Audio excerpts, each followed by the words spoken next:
எப்படி ஆதிசேஷனை படுக்கையில் வைத்து லட்சுமி சமேதனாக நான் உறங்கிக் கொண்டு வந்தேன். ஜெயன் விஜயன் என்று சொல்லக்கூடிய இரு தூதர்களையும் காவல் வைத்து விட்டேன். அவர்களுக்கு என்ன கட்டளை? யாரு வந்தாலும் என்னை நித்திரையிலிருந்து இழப்பக்கூடாது. அவர்களுக்கு அந்த கட்டளை இட்டு ஜெயன் விஜயனை காவல் வைத்து நான் லட்சுமி சமேதனாக உறங்கிக் கொண்டிருந்தேன். அந்த இடத்தில் யார் வந்தது?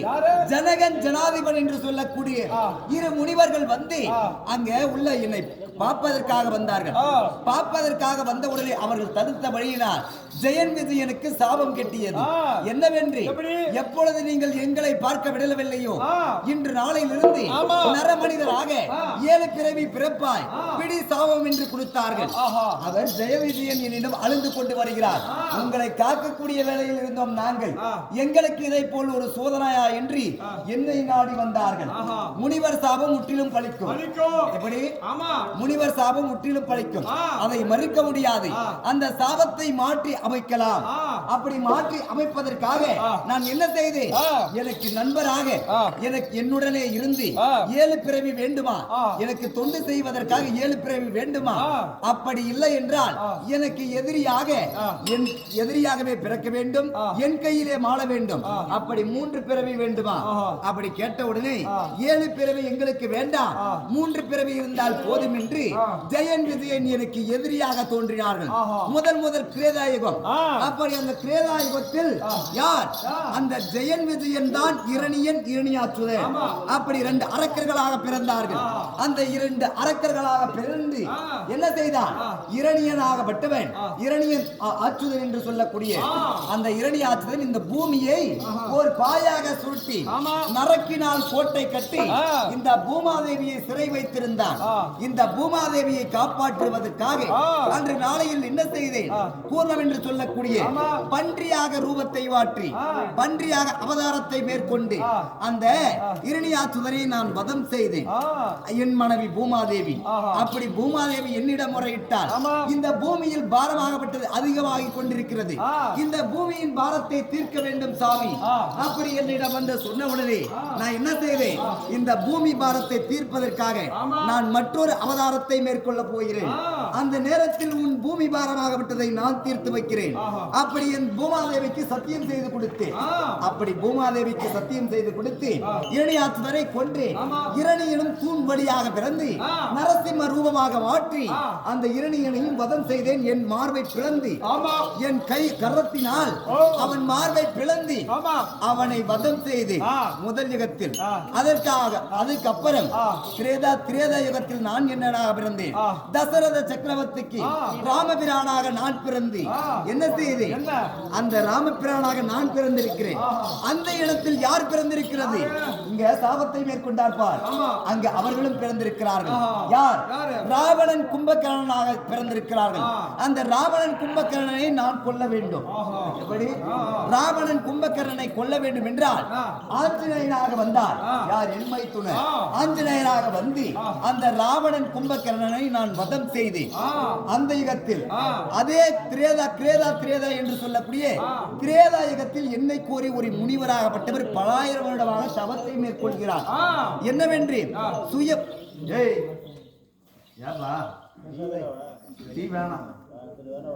நீ பாட்டு சைலண்டா இருந்தா போதும். அப்படி திரேதாயுகத்தில் நான் ராமபிரானாக பிறந்து யாரை மடித்தேன்? ராவணன் கும்பகர்ணனை வதம் செய்து இருவரையும் வதம் செய்து அன்று நாளையில் ஒரு முனிவராகப்பட்டவர் தவம் இருக்கிறார். என்னை மகனாக பெற வேண்டும் என்று பல ஆயிரம் வருடமாக தவம் இருக்கிறார். அவர் தான் சுயம்பு மகாமுனிவர். அப்படி சுயம்பு மகாமுனிவராகப்பட்டவர் என்னை கோரி தவம் இருக்கிறார். நான் போய் காட்சி அருள் அளித்தேன். அதற்கு என்னவென்று என்னை அவர் மகனாக பெற வேண்டும் என்று அவர் தவம் இருக்கிறார் அல்லவா? தவத்தை மேற்கொண்டார்.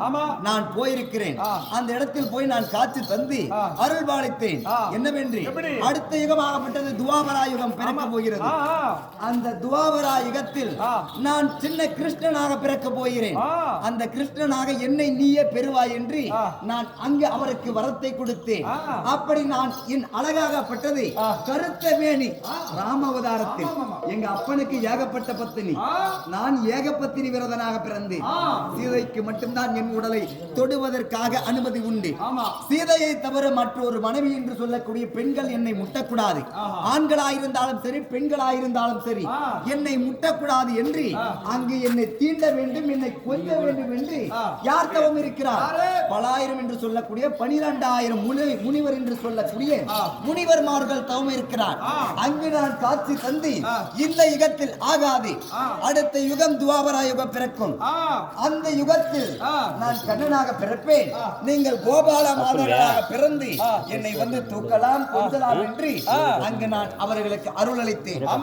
அப்படி அவர்களுக்கெல்லாம் அருள் அளித்து அந்த யுகமாகப்பட்டது முடிந்து விட்டது. எப்படி அந்த யுகமாகப்பட்டது முடிந்து விட்டது. நான் இந்த யுகத்தில் பிறந்திருக்கிறேனே, இந்த துவாபர யுகத்தில் பிறந்திருக்கிறேன். நான் யாருக்கு பிறந்தேன்? வசுதேவமூர்த்திக்கும் தாயாராக விளங்கி வரக்கூடிய ரோகிணி அம்மையாருக்கும் கர்ப்ப சூதனாக சிறைச்சாலையில் பிறந்தேன். அப்படி அமாவாசை தினமின்றி சுக்கிரவாரம் என்று சொல்லக்கூடிய வெள்ளிக்கிழமை, எப்படி வெள்ளிக்கிழமை நான் அமாவாசை தினத்தில் பிறந்தேன். நான் பிறந்த உடனே என் தாய் மாமன் கம்சனுக்கு சாபம் இருக்கிறது. அந்த சாபத்தின் வழியாக அடே கம்சா, எப்பொழுது மாங்கனிக்காக பொய்யை சொன்னாயோ அந்த மாங்கனி வாயிலாக 8 குழந்தை பிறக்கும். 8 குழந்தை என்று சொல்லக்கூடிய 7 குழந்தையால் உனக்கு மரணம் கிட்டாது, 8வது குழந்தையால் கட்டாய மரணம். அப்படி சொன்னார். எங்கள் தாயையும் தந்தையாரையும் சிறைச்சாலையில் வைத்தார். நான் சிறைச்சாலையில் 8வது கண்ணனாக பிறந்தேன். நான் பிறந்த உடனே பேசினேன். என்னை ஆயர்பாடி என்று சொல்லக்கூடிய நந்த கோபனுக்கும் யசோதை அம்மையாருக்கும் தவம் இருந்தார்கள். அவருக்கும் நான் அருள் பாலித்திருக்கிறேன். வளர்ப்பு மகளாக நீங்கள் பெறுங்கள் அப்படி என்று சொல்லக்கூடிய நந்தகோபன் வீட்டில் யசோதை அம்மன் இடத்தில் நான் எப்படி வளர்ந்துகிறேன்? அப்படி எப்படி விளைகிற தெரியுமா?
நான் கண்ணனாக பிறந்திருக்கிறேன். இந்த பூமியின் பாரத்தை தீர்ப்பதற்காக, அந்த பார்வதியின் குறையை தீர்ப்பதற்காக அங்க அங்காளமாவாக ரூபம் கொண்டிருக்கிறார். அவளுக்கு நான் சத்தியம் கொடுத்திருக்கிறேன். அந்த யுகத்தில் நரபலி கொடுக்க முடியாது. 18 அகுரோணி சேனையை மடித்து நான் உனக்கு 18 அகுரோணி சேனை நரபலியாக தருகிறேன் என்று சத்தியத்தை செய்து கொடுத்திருக்கிறேன். அதையும் தீர்ப்பதற்காக நாங்கள் 3 பேர் கங்கணம் கட்டி வந்திருக்கிறோம். அப்படி கங்கணம் கட்டி வந்தாலும் நான் கண்ணனாக வந்திருக்கிறேன். நான் இப்பொழுது ஒரு தாயின் அங்கத்தில் பிறந்திருக்கிறேன். கண்ணன் இந்த யுகத்தில் மட்டும்தான் நான் தாயின் அங்கத்தில் ஜனனம் கொண்டிருக்கிறேன். ஒரு மனிதர்கள் எப்படி பிறப்பார்களோ அதை போல் நான் பிறந்திருக்கிறேன். இத்தனை யுகத்தில் கிடையாது, 9 அவதாரத்திலும் கிடையாது. இந்த கண்ணனாக விளங்கி வரக்கூடிய இந்த கண்ணன் அவதாரத்தில் ஒரு தாயின் அங்கத்தின் வழியாக பிறந்திருக்கிறேன். உன்னை போல் நானும் ஒரு மனிதனாக பிறந்திருக்கிறேன். அப்படி நான் பிறந்திருந்தால் மட்டும் போதாது, என் சேட்டை எல்லாம் இருக்க வேண்டும். ஒரு சிறிய குழந்தை என்ன ஒரு சேட்டை செய்கிறதோ அந்த குழந்தையை போல் நான் சேட்டை செய்து துடுக்கு கிருஷ்ணனாக இருக்கிறேன். அப்படி இருந்தாலும் நான் இப்பொழுது யார் யாருக்கு எப்படி இருக்கிறேன் தெரியுமா?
மண்ணின் பூபாரத்தை தீர்க்கவேன்.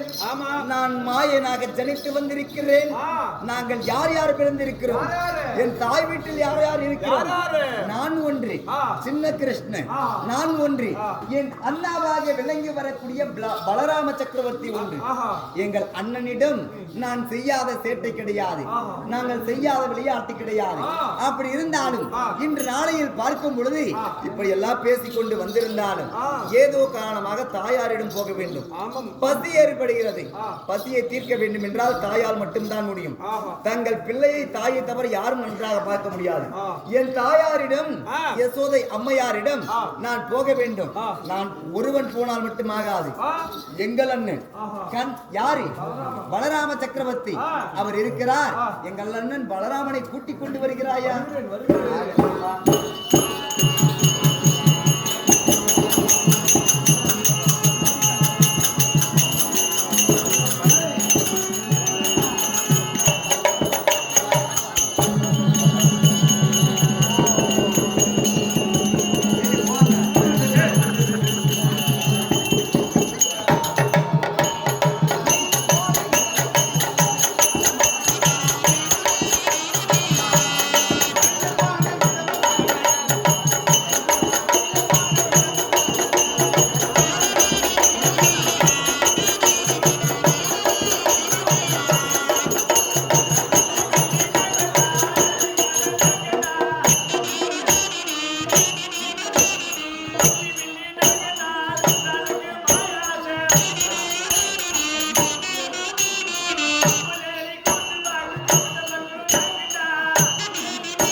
சாப்பிட